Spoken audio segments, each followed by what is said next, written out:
So I think my last 2 years, I really transitioned to be like, I don't care as much about the result. Obviously, I want to win, but I really care about if I go out to the mat and I make first contact first and I get to my offense and I try to score and I do the little things right. Like I push the pace, I house back to the center. If I do those things and I lose, then I can, rewatch a match and be like, okay, where do I need to improve? Where did I make my mistakes? But I can live with that, right? Because I gave it my best shot. Welcome to Iron Summit, the podcast where we dive deep into the art and science of becoming your best self, blending expert insights on strength training, smart recovery, optimal nutrition, and mindset mastery to help you elevate your game. All right, guys, we're live. We got Trent, Hoagie, Hidlay. We got to get into that. Actually, I gotta ask you some questions on that. But 5-time All-American. I think you and your brother, you and Hayden, are probably the only 5-time All-American brother pair ever so far.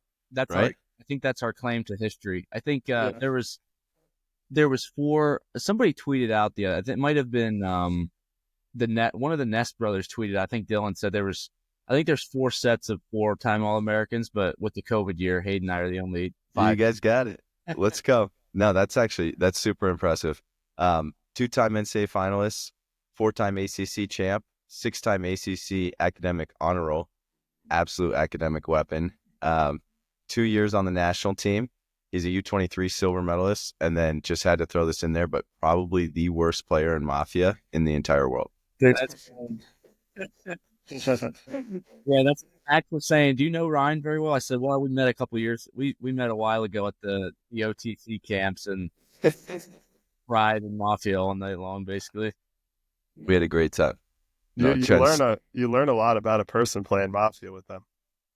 I feel like it brings out the worst in everybody, but it's such a fun game. Well, you figure out who's a good liar and who's not. So Trent, you must be an honest, good person if you suck at Mafia. I don't know. I just always feel like I had like a great strategy going in, and then like when someone would call me out, I'd just like start stuttering, and it's like just panic. Yeah, I feel like what we would just do is just be like, Trent, you're Mafia. Even when he wasn't Mafia, like we were all Mafia. I would just get angry. I'd be like, but he seems suspicious. But Trent, what's up, man? How are you doing? And what's going on? I saw you just got bronze at that ranking series. That was awesome. Yeah, I've been doing pretty well. Wrestling full time with the Wolfpack RTC at Ensign State. Neil Kelly's our RTC coach, so I kind of get to work a lot with him in the program. Working a lot with the guys on the team, but yeah, we just got back from Croatia. I finished bronze. It was kind of like not anticlimactic, but I was kind of feeling really good going into it, and like right in the beginning of my first match, I like hurt my oblique, so I was kind of like, I don't know. It's just like, when you're wrestling with kind of through something, it just kind of throws off your game a little bit. But I was able to finish and win a couple of matches. So it wasn't too bad. It was good to get the bronze medal there. And then just getting back, gearing up for I'm wrestling on the flow card next week on Wednesday against Zahid Valencia. So that'll be a really fun opportunity. So just gearing up for that right now. Awesome. Where's that at? Is that in Texas? No, it's I think it's Extreme Arena in Iowa City. Okay. Yeah. Sweet. Yeah, so we might go. I think we might get there a little early and catch the Iowa-Oklahoma State duel on Sunday, and then kind of get a couple days to train and get ready. So I'm excited for that. That will be fun. How's the body feeling? Oblique feeling better? Yeah, I'm feeling a little better. You know how it is. It kind of things are a little slower than you want them to be, but just get back to work and figure it out. Yeah. Yeah. I'd love to hear what got you started in wrestling. I know we talked to Hayden, and it was kind of like some 5th graders bullying him, walking across the street, and we're like, "You won't do it." And so, what made you start wrestling? Yeah, I think it was mostly just a byproduct of Hayden starting it and being good at it, and then 2 years later, I was 5, and it was just kind of natural for me to do the same thing. I think our area is very strong, like very popular in wrestling, kind of like small town, central Pennsylvania. So there's a lot of history there. And then once we got into it, it was pretty easy for me to follow suit. Yeah. Yeah, that makes a lot of sense.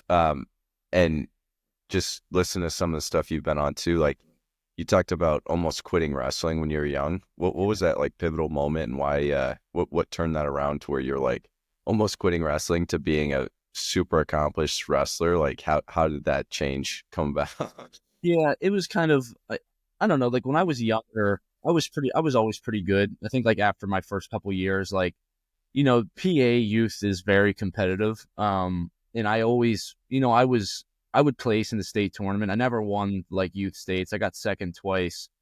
I don't know. I pretty much placed everything every year except for at first. So like I was pretty solid growing up. And then kind of like going into middle school, I think I just didn't love it. I didn't love like the grind of it, I think. And I think part of it was just being a little bit immature at like the age of 12 and 13. Like I wanted to do fun things with my friends. I wanted to play baseball and football. And I think because Hayden was like really committed and he was getting a lot of good results. I think that was kind of maybe a little hard for me at that age to like not be jealous of. Um, so there was a little bit of a period there, like sixth, seventh grade, where I was just kind of a pain in the ass, I think, and like kind of wanted to do my own thing and didn't like my parents telling me what to do or coaches telling me what to do. But I think like eighth grade, I was just on the Mike Mal podcast. We were talking about this. Like eighth grade, I had a tournament, like a junior high tournament that was pretty solid in PA, and I won it. And I just like Hayden was a huge piece of, I guess, mentorship and motivation for me because I was always, trying to live up to, what he was doing and tried to, emulate what he was doing. And yeah, he sent me a text after the tournament that basically, just said that he sees a lot of potential in me and he thought that I could be better than what he is. And that he wanted us to be, the best two brothers to come out of the state of PA. And something along the lines of like, if you, do your own thing, you can do your own, you don't have to do everything that I do. You can have your own style. You can do things the way you want to, but if you win a PA state title in high school, nobody can ever take that away from you. And I think, for whatever reason at that time in my life, like I think I just really needed to hear something like that from somebody that was really important to me. And I just remember being super touched by that and like kind of get chills just like thinking about it now because it's a big moment for me. But I remember after that, I was like, yeah, I'm all in on this. I'm going to do whatever I have to do to hold up my kind of bargain of being, part of this duo that we were, kind of dreaming of being. Yeah, that's super cool. I think something that's super cool too is like you can just tell just being around you and Hayden, like you guys are super close too, which wrestling is kind of a tough sport to have your brother in it because you're like basically fighting your brother. And as chippy as a normal practice can get, like with your brother, it's, times 100. Yeah. Did you guys have a lot of like spats growing up with practices, or was it always pretty civil, or how did you guys balance that? Like we're brothers, but we're pushing each other in the room. Yeah, I think like when we were growing up, we fought a lot, not even like just in wrestling, but just like around the house. Like it was kind of because we had an older brother as well that was 2 years older than Hayden. We have a younger sister as well. So it was just like super active all the time and we're very active. So like whether we were playing wiffle ball or tackle football outside, like we would pretty much play until I would freak out and try to fight Hayden and then I'd cry. It was pretty much like there was never like, hey, we're gonna play to 11 or we're gonna play to. It was just like we're gonna go and then we'll stop whenever Trent freaks out and tries to punch Hayden or something. So we definitely fought a lot. And then I'd say like in terms of wrestling, we started wrestling kind of after I kind of recommitted myself in that eighth grade year. Like my ninth and 10th grade year in high school, he was a junior and senior, so we were wrestling pretty close to almost every day. Which was awesome, but it also led to like, yeah, there was a ton of fights, but like in practice because, I'm a bit more of a hothead than Hayden is. And just to continuously, get your ass kicked day in and day out by your older brother, it's like, you just want to explode. But basically like we'd come in, we would work really hard. We'd wrestle live. I'd get beat up to the point where I'd kind of explode and try to go after him. And then, that'd be the coaches would kind of split us up. And then, after practice, you kind of like laugh about it when you get in the car. And it just, I think there's such a value in being able to grind together with somebody you're really close to like that. And it was, we never really took it out of there might be a couple instances like you go home and you don't say anything in the car because you're still pissed off. But it's like it really only takes one of us looking at each other and cracking a smile to be like, all right, that was pretty funny. It's like nothing really ever went out too long. And I think a lot of it was just because we respected each other a lot and wanted to see each other do really well. So there wasn't really much of an ego thing with it. It was just like Hayden's rule was, you're going to be really good, but I'm also, you're going to have to figure it out on your own. Like, you're not just going to get an easy point in here. You're not going to come in here and just, beat me because, he was a, top 10 guy in the country. It was like, I got the opportunity to work with that every day. But you had to earn every point. And for him, it was like, yeah, I'm going to come in hungry every day and push him on days where maybe he doesn't really feel like it. So I think there was just a really good balance of both guys wanting to be really good, and we just happened to be around the same weight, and having the same goals of being great. So it was just a great balance. Yeah, it's awesome to have a brother that good to train with growing up, and then it paid off for him because you got really good as well and had built-in amazing training partners. One thing I think about all the time, because right now I'm coaching a lot of youth wrestling, my kids 7 to 13. And with your perspective and kind of, you sounds like you almost burnt out, maybe even did a little bit going into middle school. And I see these parents, they're pushing their kids, they're competing like 20 times a year. Like, what would you say is a good balance and approach to youth wrestling with the perspective you have now? Yeah, it's hard. It's so hard. I think like there's probably not like there's not like a one shoe size fits all in terms of approach for, like you need to be wrestling this many matches per year during these months of the year. I honestly think a lot of it comes down to just how the kid is. And I think parents play a big role. Like our parents were very competitive, but never in a sense of like, from a win-loss perspective. I think that we were loved, kind of unconditionally, whether we won or lost. But like if we went out there and if I went out there and I didn't try and I got pinned and I threw a fit, like, yeah, they're going to be, upset at me for that. But I never felt like I was unfairly punished, in a sense of my sports career.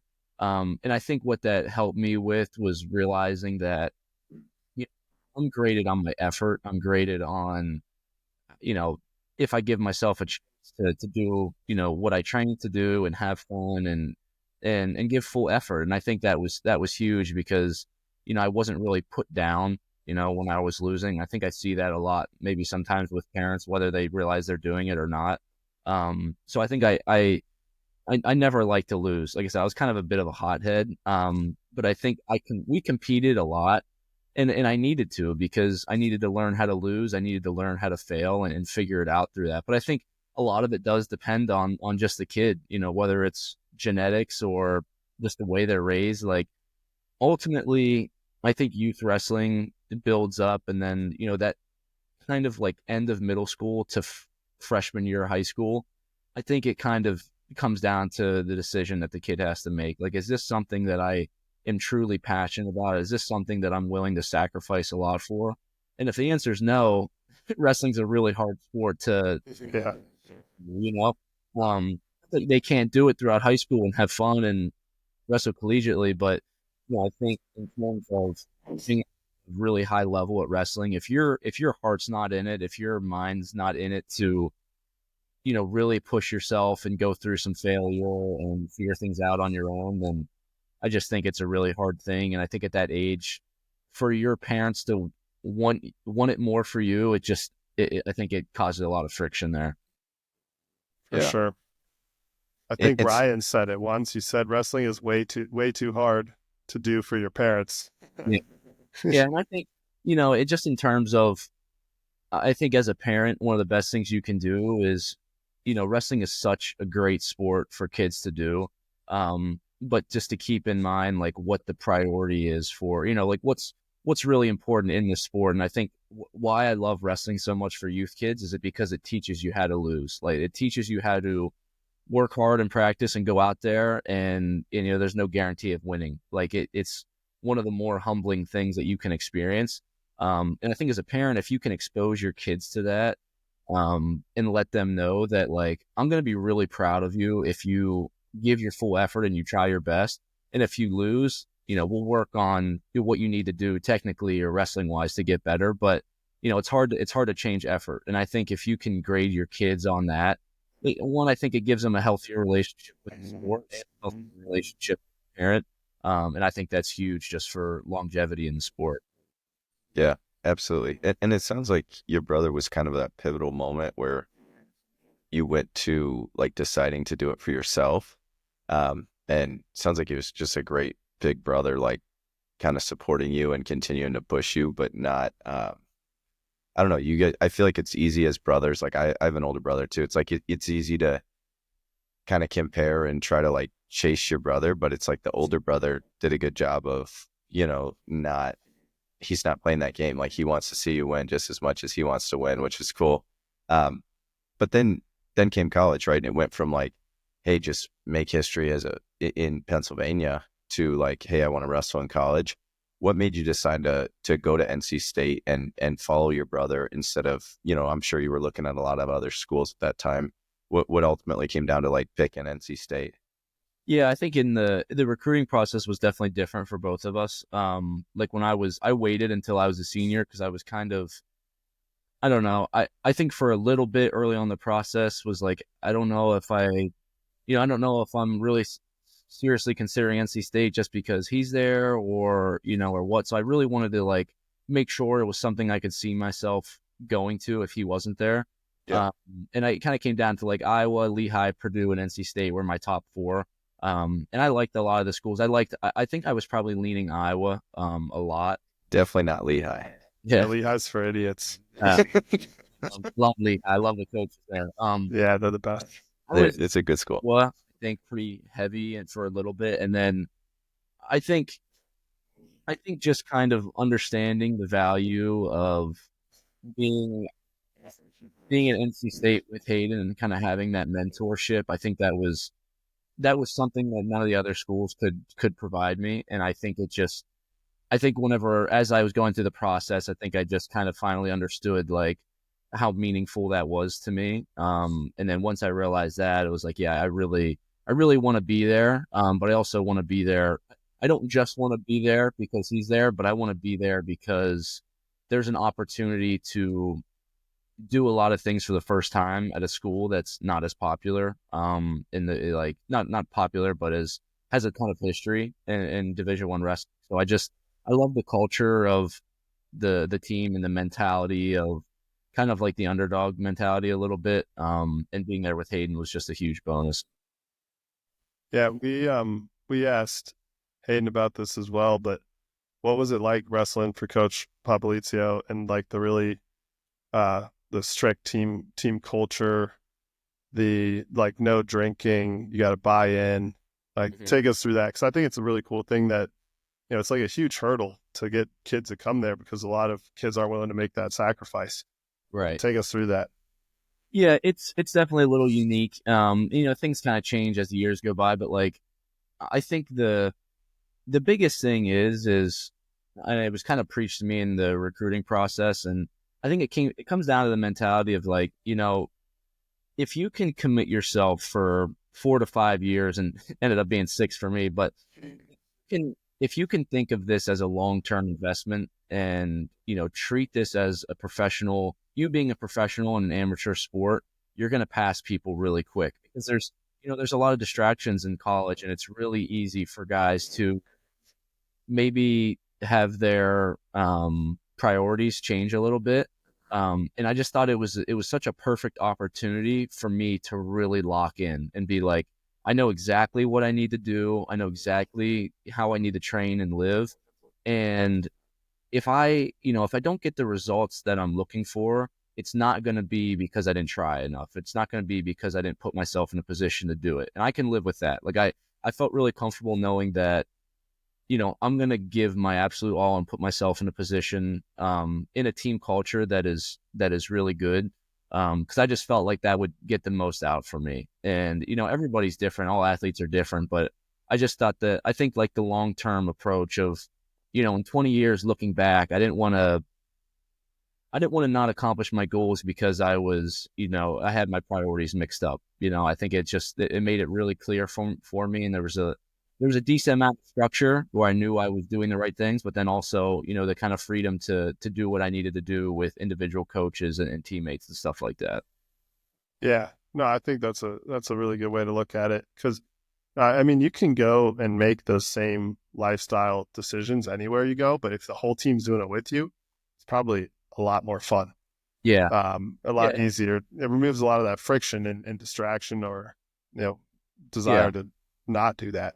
No, it definitely does. And I mean, if you look at, our teams the past couple of years, the guys that buy in and they do the right things typically have, more success than the guys that don't. I mean, I don't think you're ever going to get all, 33 guys to buy in. That's just impossible to do.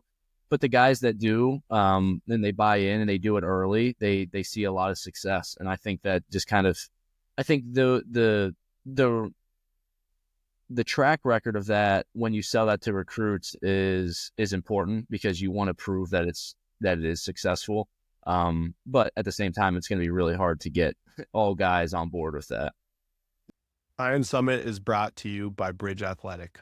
Looking for a way to streamline your training programs and deliver exceptional results? Check out our friends at Bridge Athletic.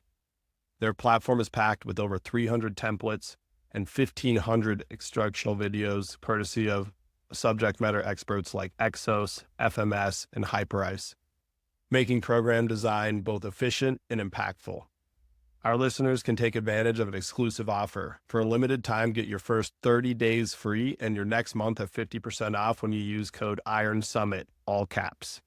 That's code IRONSUMMIT, no spaces, all caps, for 30 days free plus 50% off your second month at bridgeathletic.com. Check it out and start assigning custom programs directly to your athlete's mobile device. Yeah. Yeah, no, it's well, so many people. I think at the top end of Division I wrestling, most guys are there with the priority of being good at wrestling, but a lot of times you can have a team where like that varies greatly. And I'm sure even at North Carolina State, there's some variance, but if you set that expectation up front, it kind of makes it, it's clear to the whole team what the priorities are. I had, when I went to Lehigh, which I think it's similar. Yeah. And you knew the Lehigh coaches, they're pretty serious about team culture, but John Hughes said to me, Max, you can be good at 2 things in college and everyone wants to be good at 3 things. And that's wrestling, school, and social life. Yeah. So pick which 2 you want to succeed at. And you can guess which 2 I want you to succeed at. Yeah. Yeah. So, right. Some of it is hard to, I guess, like communicate that to a 17, 18-year-old kid can be kind of hard, because college can be such a daunting task. And I think that's where having the team culture is really important, because you want your recruits, you want your freshmen to get thrown into a team that they can follow, and they can follow the leaders and be like, okay, I know exactly what I need to do. And that's kind of like with Hayden, right? Like when I was there, he had been there for 2 years. I didn't really have to, like, I don't want to say my college experience was easy, because the training and the sacrifices were really hard, but it's like I had a blueprint, right? Like I came into practice, you see what he's doing. It's like, okay, if I can just do that and then kind of, do what else I feel like I need, I know I'm going to be successful. So that's like, it took a little bit of the guesswork out for me. I still had a lot to learn. I had a lot of hard lessons I had to go through, which was really hard, but I had a lot of faith in, like, if I just keep doing this, if I keep showing up and I keep doing the right things, then I'm going to come out on the other side. I'm going to be all right. No, that's an awesome point in leadership. You got to trust your leaders. And for you had like the ultimate trust because it's your older brother. Yeah. Like I had, guys I looked up to on the team when I came in, but you have to like learn to trust them because it's a new person, new leader. But you had your brother to follow the blueprint, see, that's what he's doing to be successful. Mm-hmm. Buy in. Yeah, absolutely. Trent, can you tell us about like being an NCAA finalist as a freshman? Like, I think that's like such an amazing feat, and I think it's more amazing in the like mental aspect of it than it is physical aspect. Because not a lot of guys come into college ready to like be at a stage on that level. and be that locked in for a national tournament at the end of the year where you're wrestling killers every round. And it's, 80% mental. How were you prepared for that, where it was like not having imposter syndrome? It was like, hey, I deserve to be here, and just keep mowing them down in that tournament. Yeah. Yeah, that was a hard tournament. It's so interesting because, and this is where like NCAA wrestling would be so frustrating. Like that was my red shirt. I guess it was technically like my third year because we got the tournament canceled, but that was my first NCAA tournament. And I got second. And then like the next 3 years, I didn't place that high, but I was way better. And I was just like, talk about like putting your brain through a scramble. It's like, why am I not getting the same results and I'm better? And that I think that was kind of like my next couple of years. But in terms of that first year, I think I was just really confident that I could do, I could beat anybody. And I think because of my training and just being around, guys like Hayden and Tariq that have been there and done it, it was like, there's no reason for me to think I can't do this. And I had a lot of experience in big tournaments before, and I was just like, this is the same as getting ready for the PA State tournament. Like I feel like that was a really hard thing to do, and probably even harder than NCAA's because I was a little younger and I didn't quite have as good of tools to deal with anxiety or stress. But I think like just confidence, just a lot of confidence that I could wrestle with anybody. And I think confidence that I was on the team with guys that have been there and done it before. And it's like Hayden was a national finalist his first year. And I was like, well, if he can do that, I can do that too. I can get there and I can make the finals and win. So I think there was just a lot of confidence on my end, even though, it's your first time at the tournament. And I think kind of like just slowing things down a little bit, because it's really easy to go into that tournament and have a lot of outside noise kind of determine your mentality or the way that you compete. So I think just trying to simplify it, and it's just like, I'm just getting ready for a wrestling match. I'll worry about the other stuff later. And then when you finish that match, it's like, all right, I got another one I got to get ready for. So I just felt really prepared. I wrestled a lot during that year. We competed against really good guys. So I felt battle tested. I felt healthy, and I felt a lot of confidence. When I think this is a fascinating topic, because I think wrestling is such a mental game. Like I've seen some of the best guys technically never be able to perform, especially at like the national tournament or the state tournament when the pressure really ratchets up. What goes through your head before your matches? Do you have something you tell yourself? Is there a mindset you employ to be able to perform when the pressure cranks up? Like how do you approach that?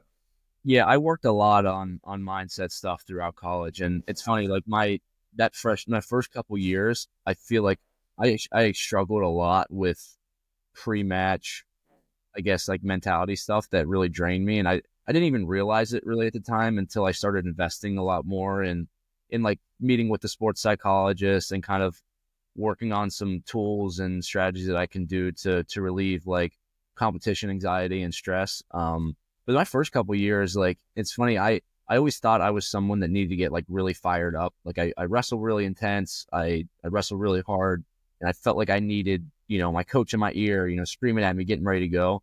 And I think it was like my sophomore year where I realized like, dude, I'm getting so tired in my matches, and I don't know why. And I think a lot of it was because I was burning so much energy mentally that it was affecting the way I was performing. And like reality, I needed to relax. Like I needed to calm down. And I think that's where I started making a lot of gains, because our sports psychologist that I worked with, we what she would always call it is like, find your recipe for success. Find your process that helps you perform your best. And I think for me, I realized that it was, it was kind of calming down, bringing my heart rate down. Breathing strategies became really important for me. Just, bringing things back to a gratitude mindset and being like, no longer am I going to think about what happens if I lose, what will people think about me if I lose, what happens if I get tired, and bring it to like, I've worked really, really hard. I've trained, I've done everything I need to do. I'm really grateful to have an opportunity to compete.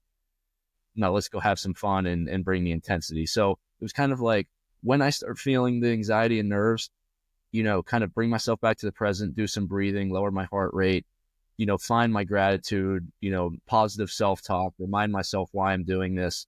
And I think lastly, it's just the big piece on, grading myself on effort. And I think where I started to really do better in college, which is interesting because results my first year, but my last like 2 years, I really started to shift to, I didn't want to play the game where it's like I go out there, I feel things out. All of a sudden it's third period, and here's a sudden burst of energy where I try to win a match, because I felt like I kind of wrestled like that, and I would get so mad at myself after, because I was like, dude, you didn't even give yourself a chance to win. It's like you tried to steal it at the end instead of going for it. And it's like I can live with going out into the mat and giving my all and making a mistake and losing, but I was really struggling with going out there and just trying to hope for a win. So I think my last 2 years, I really transitioned to be like, I don't care as much about the result. Obviously, I want to win, but I really care about if I go out to the mat and I make first contact first and I get to my offense and I try to score and I do the little things right. Like I push the pace, I house back to the center. If I do those things and I lose, then I can, rewatch a match and be like, okay, where do I need to improve? Where did I make my mistakes? But I can live with that, right? Because I gave it my best shot. I gave full effort. But I can't, the regret that comes with not, getting out to a match and then realizing you didn't give yourself a chance it's hard to deal with. And I think it's hard to do that long term. So I think just the focus on, gratitude, breathing exercises that kind of bring my heart rate down, and then the focus on, full effort, and grading myself on that was really important for me mentally. Yeah, that's awesome. I love that. I think that's such a good point. Like you're kind of focusing on the process, which gets you better, which is funny when you're not focusing on the result. And it's such a better way to judge yourself, because I think we do overly look at like wins and losses versus, progression in a season and how much you improved over the course of a year. Switching gears a little bit, what's your strength training? What did it look like? What does it look like now? In terms of, obviously you're a high amplitude wrestler. You're doing a lot of like underhooks, big, powerful movements. What does your strength training regimen look like when you're competing versus the off season? Yeah, the off season, I guess like in college, we did a lot of, it was mostly like 3 to 4 days a week of pretty good strength training. And our strength and conditioning coach did a really good job with our programs. I feel like we incorporate a lot of Olympic lifting technique early in our college career, and then by the time you get to a junior and senior, it's like you can do decently heavy power cleans and cleans, and then obviously like your big lifts like squat and bench. And then as I got a little bit older, like squatting for me is really hard. Like I've never had a good squat. It always like kind of hurt my back, and like deadlifting the same thing. So I think I kind of transitioned to like picking a couple of things that I felt really helped me feel strong in my wrestling. Like I do a lot of single leg, like split squats. That's like one of my favorite things. A lot of RDLs. And then you have, obviously like upper body stuff I can do a lot more. But like in terms of my lifting, it kind of, doing all those things early and then kind of figuring out maybe a more of a tailored plan that our strength coach helped me kind of commit to. And then I'm kind of doing similar to that right now. The season with senior level wrestling is definitely a little different. Like I'm used to preseason in, September, October, really hitting it hard. Obviously like summer lifting really hard, and then preseason gearing up. And then during the season, 2 lifts a week, kind of tailoring it off a little bit towards NCAAs. And now it's like my season kind of started in January a little bit. So I'm going like January, and then I want to peak for, US Open, World Team Trials, Final X, and then hopefully the World Championship. So there's a lot more off time. And like those fall months, I guess was kind of my build back period of like getting my strength training in. And now it's, 2 to 3 days a week, doing a lot of the similar lifts, but probably a little bit more focus on mobility, flexibility, recovery stuff, just to make sure that I'm optimizing my lifts so that I can still get what I need in the room. So I think it's it changes a little bit, but for the most part, I'm doing around the same stuff. What do you enjoy the most? Like, let's say your wrestling career is over in 10 years. How are you gonna lift? I think like, Will you?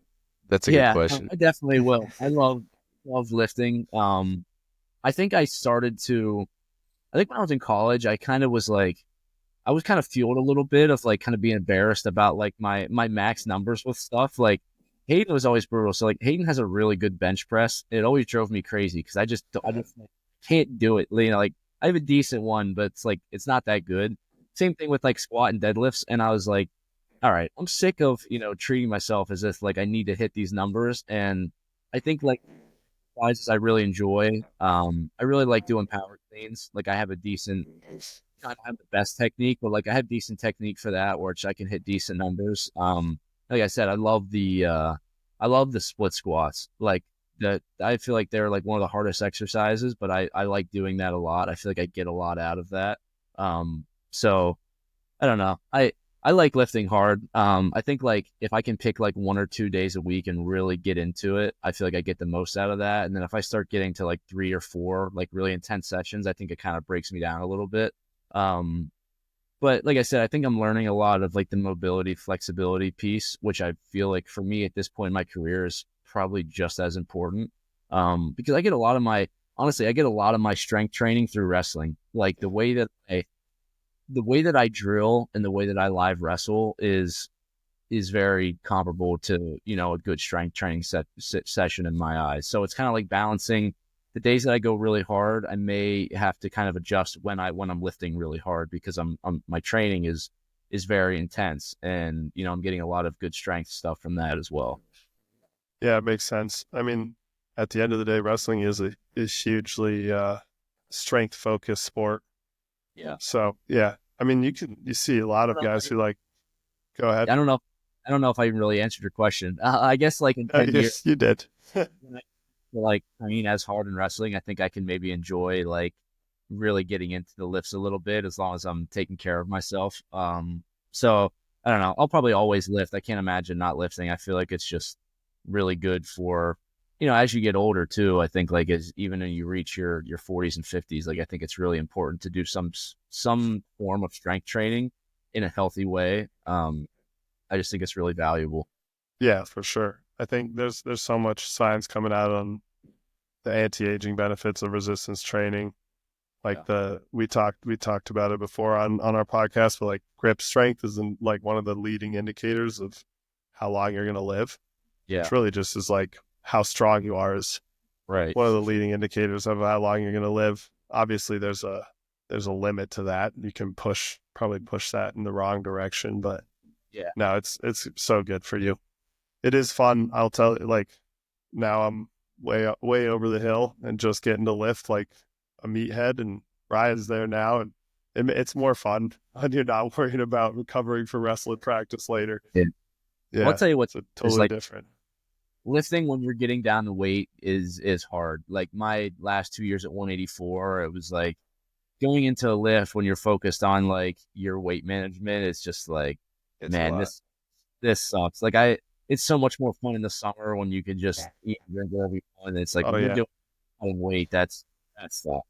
Well, yeah, because you can't recover from your training. Like you're having a hard enough time on the amount of food you're eating, recovering from wrestling practice, and add strength training in there, which is a huge recovery pull. Like it's not fun. Yeah, you gotta totally change it. Right. Trent, what about your? I mean, you talked a little bit about recovery, but like recovery and diet, what do you do for that as you're preparing for competitions? Mm-hmm. Yeah, I think that's probably the thing I have to do a better job of. Is kind of. I was like thinking about this yesterday. So I practiced pretty hard on Monday morning. I lifted pretty hard Monday afternoon. So that was a really hard day of training. And then Tuesday, tried to come back Tuesday morning and wrestle really hard again. And I just didn't have it as much as I wanted. And like reflecting on that, it's like I should have came in the morning and maybe did some light zone 2 cardio on the bike and relax a little bit, and then hit it hard Tuesday afternoon. Like that's kind of, I think, the change that I'm trying to realize a little bit is like spacing my workouts out a little bit more.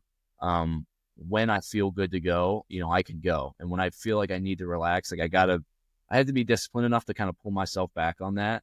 And then the diet part has a huge, factor in that. I think I'm realizing that now more than, when I was younger. I could probably get away a little bit more with, eating whatever I want and still performing really well. But now, putting the right food in, it's like I kind of just think about it. It's like what kind of goes back to that like recipe for success that I use for my mentality. It's like what can I do that's going to set me up the best to have a great training session? Well, a lot of that comes with the recovery and with sleep and with what I'm eating and my hydration. So I think kind of thinking of it in that way is like, am I setting myself up to perform well, or am I setting myself up to get in there and just grind through it instead of, maximizing my time in the weight room? So kind of thinking about in that way, like take care of the little things so that I can get the most out of myself and then, recover hard so I can continue to do it throughout the week.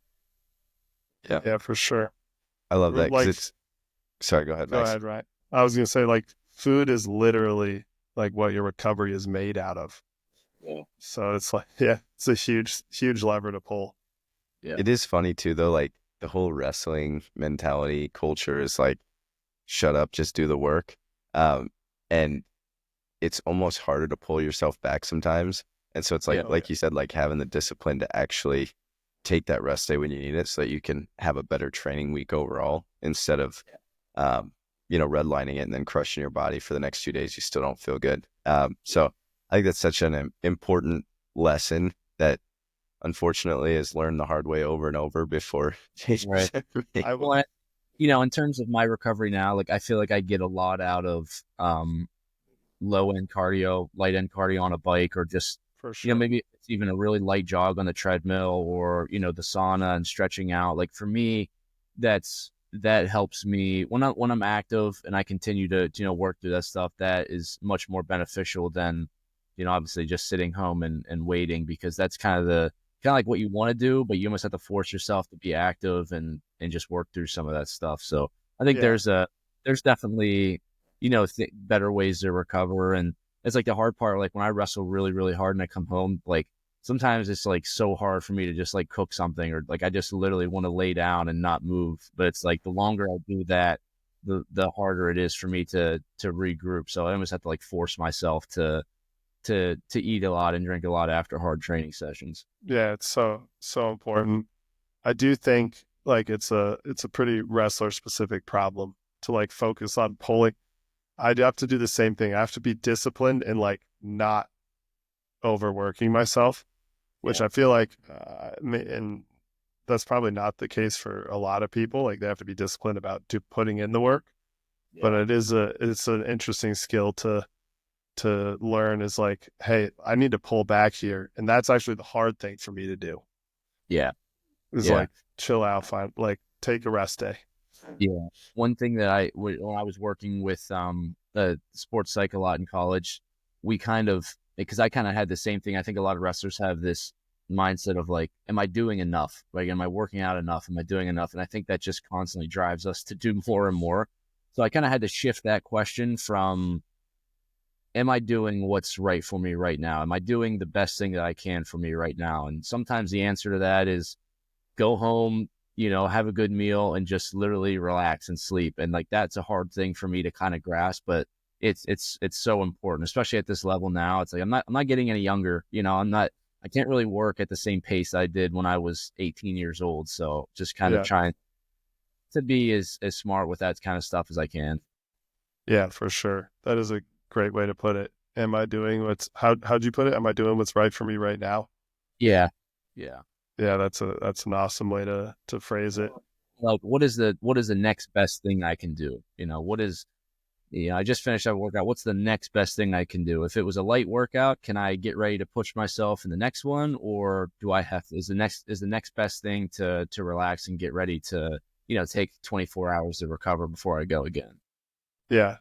What is, on that topic, what do you think the major differences between a college wrestling season where it's like a ton of grind all at once versus senior level training where it's kind of more spread out throughout the year? How do you How do you look at the differences there? I think there's a much bigger emphasis on the tactical side of things on the senior level. Because when you're in college and it's like you get into January, February, you're just like, it's just, it's constant. You're making way for dual meets, you're traveling, doing school. You have so much stuff going on that sometimes it's hard to kind of be like, okay, I need to still get better at wrestling. So I think right now, like, there's a lot more freedom in my day and my training. And like I said, our head coach, Jamil Kelly, does a really good job of trying to kind of help me understand that and like work on the strategy of freestyle wrestling. Cause there's so much more strategy and tactics in a freestyle match, especially overseas than in a folk style match. Like some folk style matches I can win just because I'm tougher and I wrestle harder, right? That's not always the case with a freestyle match. So I think the emphasis on like position, mat positioning, there's just a lot that goes into winning matches at that level, and it's a little bit more of a chess game, like, I guess. Yeah. What do you like better, folk style or freestyle?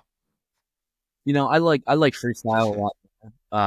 I like the push out rule. I feel like that's really good in Good freestyle. for guys with good underhooks. Yeah, That's I, true. I think it just fits my style a little bit more. And I always felt like in folk style it's a little easier for guys to like hang in matches that you're better than. Where I'm like in freestyle, if I could wrestle this guy, I can tech him. Like I know I'm gonna dominate him, but in folk style, I have to work really hard to beat him by 9 points. It's just like, I don't know. It was just kind of frustrating. Also some things of folk style that I love as well, but I'm glad to be doing freestyle now for sure.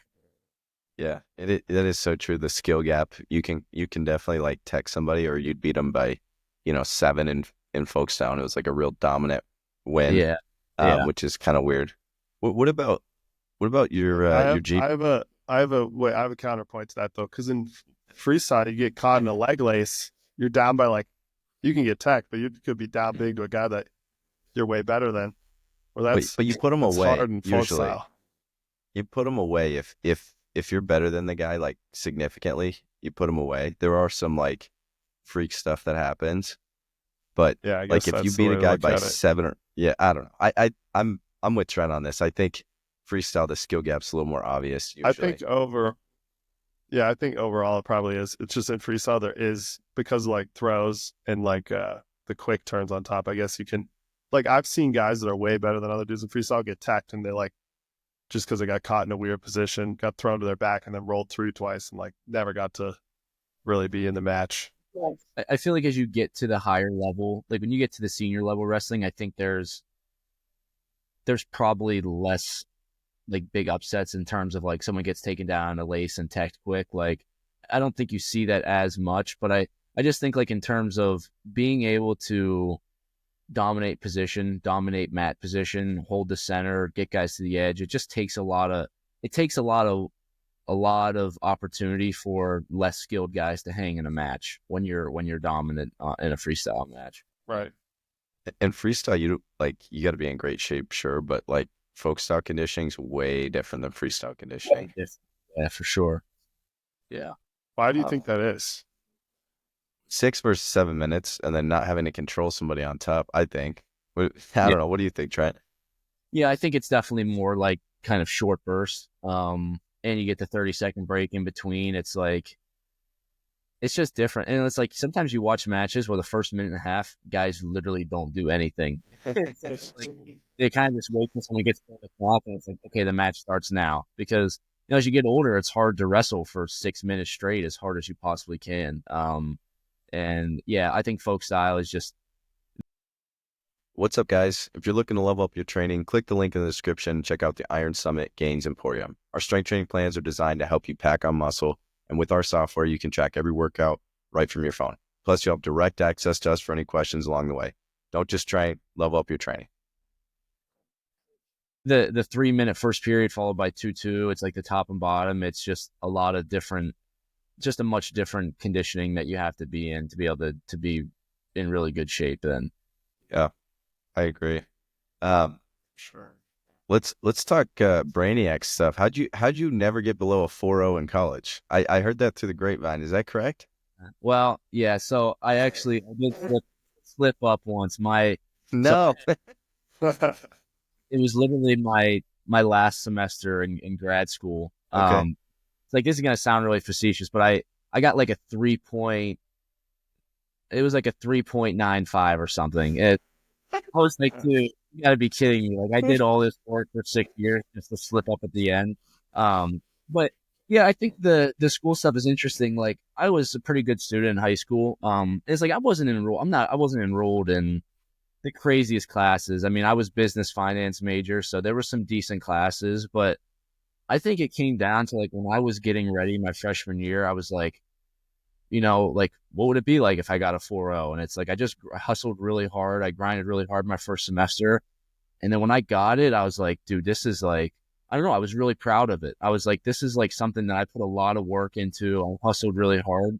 And it would have been really easy for me to get like a 3.5 and work like significantly less at. But I was like, I think there's value, in putting all I have into doing well in school. And I think it translated well into other areas of my life. So then after I got that first one, I was like, I think I can do this every semester, and there was definitely some times where it's like, it's just hard, like just to do the extra stuff with, making sure you turn every homework in on time, attending every class, taking good notes, like all the little, it's honestly the little stuff, like no missed assignments, all that kind of stuff. And that a lot of people just aren't really willing to do because it's not as important. And I think I just really hustled hard to do all the little things right. And then, I was able to keep a 4.0 every semester in undergrad. And then it was the same thing when I got to grad school. I was in the MBA program at NC State, and I was like, I want to keep doing the same thing. Like I think I was getting kind of a high from getting the 4.0. And then yeah, that last semester, it was the dumbest thing too, man. I like forgot to.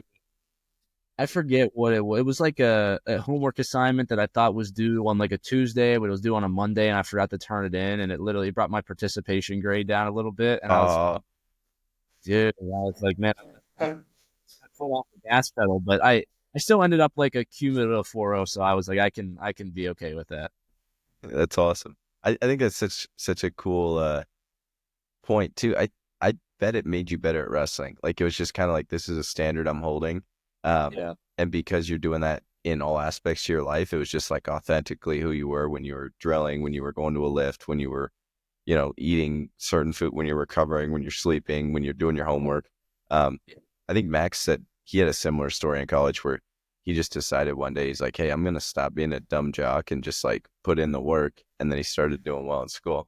It was similar but different. I didn't start out with a 4.0.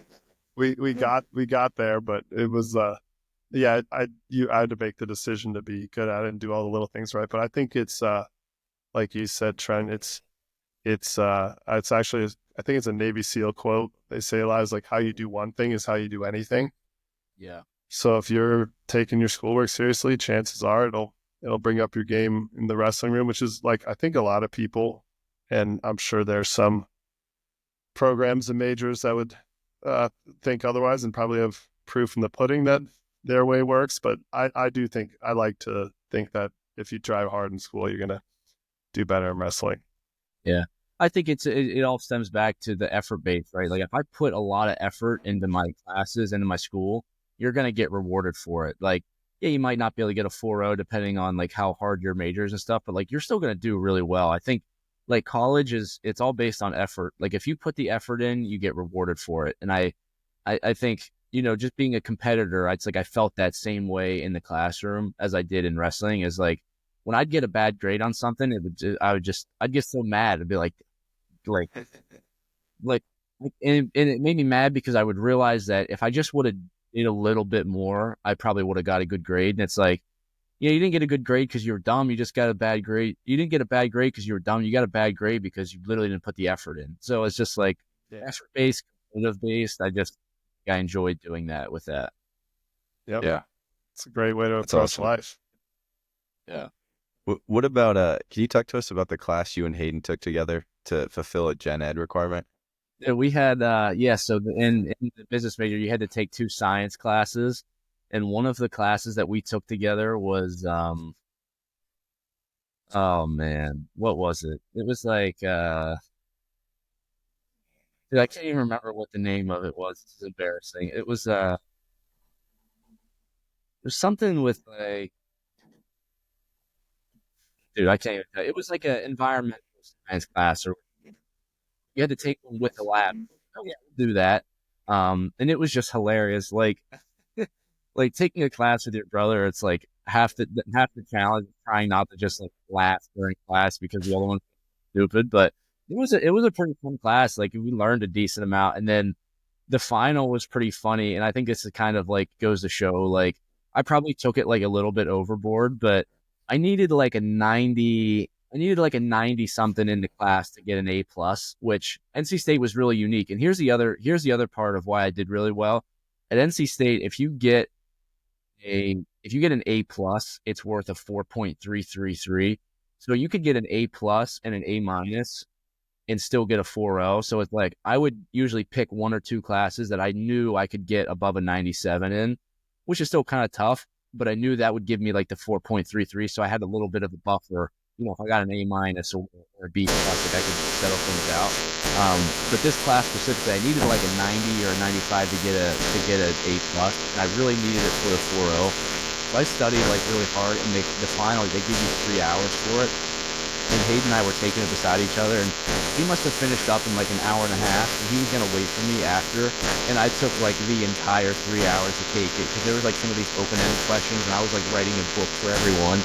And we got out, and he was like, "Dude, what the hell were you doing in there? I finished up an hour ago." It was like, "I've been waiting outside here for you," and I was like, "Yeah, I don't know. I probably put way too much effort into that." But I ended up I got like a 95 on it, so it paid off. Got it. It's awesome. Probably you're probably certainly one of the only 5-time All-Americans with a 4.0 every year. And Yeah. like that, but it's not easy to do. I was telling Hayden that they should start making GPA like a percentage of the NCAA seeding. That would be like awesome. 10% of your seed is like your GPA. But what about for the kids that are in not to call anyone out in particular, but like sports and recreation majors? What about the kids that are like taking like rocket science at Stanford and Northwestern? They kind of get yeah. So it goes both ways. Yeah. That's the thing. Like you wouldn't really be able to do it because you'd have kids in like lower end schools just taking the easiest classes. Like, oh yeah, I got a 4.0. I get the 8 seed. Yeah, exactly.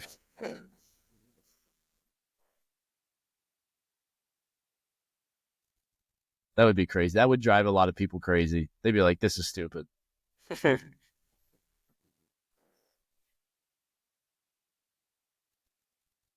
Oh, dude. Yeah, we were just talking. So Hayden Stanford, they just wrestled Duke at Duke, and I was with Hayden for it. And Hayden and I would always do the pre-match drill together before like the weigh-in. The first example in Georgia. So we were going down to the collegiate duels in I believe it was Florida, and we took like a sleeper bus and we stopped at Woodward Academy in Georgia for a workout. And we would always finish with like a 130 live go. And Hayden just like kicked my ass during it. And I got so pissed, dude. I like stormed out of the room. I threw my headgear. I was like, I'm not wrestling at the tournament. I'm done. I'm not doing this. It was just like, I ended up obviously wrestling. But then like the same thing happened at Duke. Like the same year we were doing the pre-match drill and he must have took me down like 4 or 5 times in 5 minutes. And I like freaked out and I used my head to open up the wrestling room door to get out. It was just like, we were getting ready for the Duke duel and it's like, they weren't very good and you knew I was going to win. It was like, I focused on winning the pre-match drill and, putting you in your place and me putting my head through a wall it is so funny. It's so fun. Like so funny to get worked at when you're just trying to make weight. That is awesome. And then Hayden would just be there. All right, dude, whatever. Like he's so much more like chill than I am. He would watch me do that and be like, dude, are you an idiot? Like, what is your problem?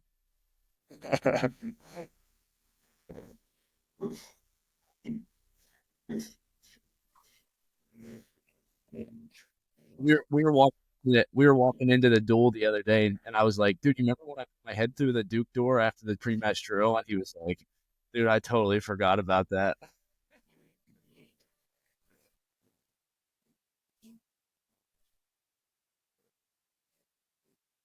Yeah. Yeah. Super tough.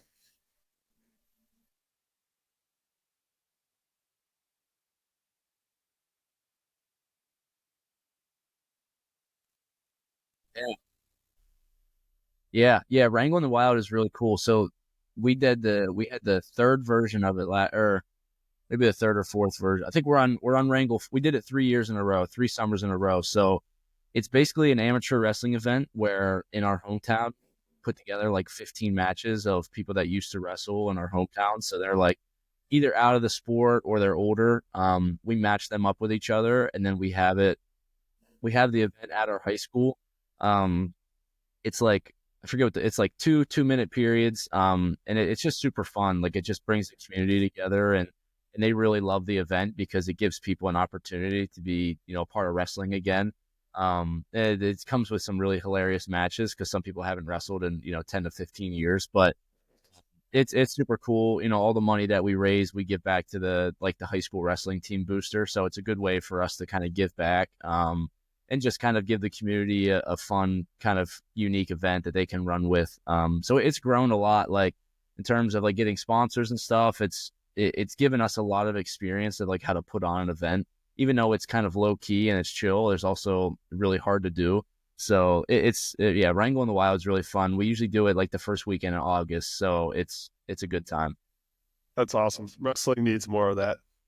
Yeah, you guys need a match. Like I'm the promoter, so I can maybe Max, Gordon Wood, and Deacon. Maybe you and Hayden should run it back. Maybe We should run. Dude, I don't want Jordan. Jordan's training full time right now. You got to give me someone Yeah. old and washed up. Trent, didn't you and Hayden wrestle at it? So the first year we did it, we were the main event, which was really funny. We like busted our ass the whole day to get this event going, and we looked at each other, and when it was time to wrestle, we were like, "Dude, I feel like shit." There and wrestled. It was like the worst we ever felt in a wrestling match, but that was pretty. We like needed that as like kind of like the headliner to promote it a little bit.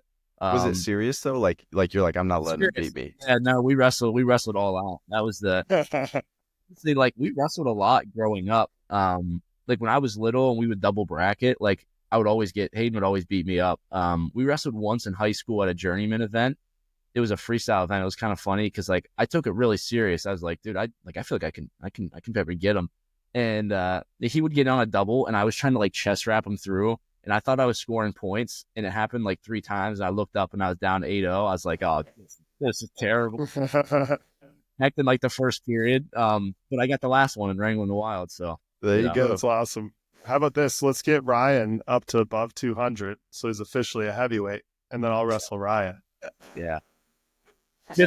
Max, you have to be within 20 pounds and I'll do it. Chance. No. I need all the weight I could get on you. There's literally no reward for doing it. It's just for the love of the sport. So if you're looking for a bonus prize, you're not going to get it at Wrangle in the Wild. It's all pride, dude. That's the only award we need. Dude, it's wrestling anyway. It is cool. People in our community love it. Like they think it's a super fun thing to do, and it gives people an opportunity to be a part of the sport that there's just not a lot of opportunities for people past high school that get to wrestle. So it's for them to be a part of it. Oh, that's awesome.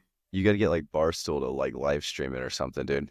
Yeah, I know. We tried to get Jersey Jerry a match one time, but we didn't do it. That's awesome.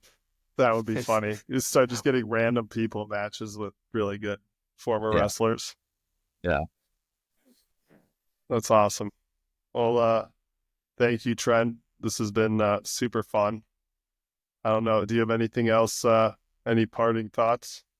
No, I appreciate you guys having me on. I love listening to the podcast, and I think a lot of good things to take away from a mental standpoint, and just wrestling knowledge as well. So appreciate you guys having me on, and be looking forward to competing next week. So that's more to do the rest of the week. Dual meets to watch, so I'm looking forward to that too. For sure, we'll definitely be watching. That's an awesome match. Right, you're the man. Thanks for coming on, brother. We really appreciate it. And yeah, we'll be rooting for you next week. I'm excited to watch. Thanks, Ryan. Appreciate you guys. All right, brother. Yep. See ya.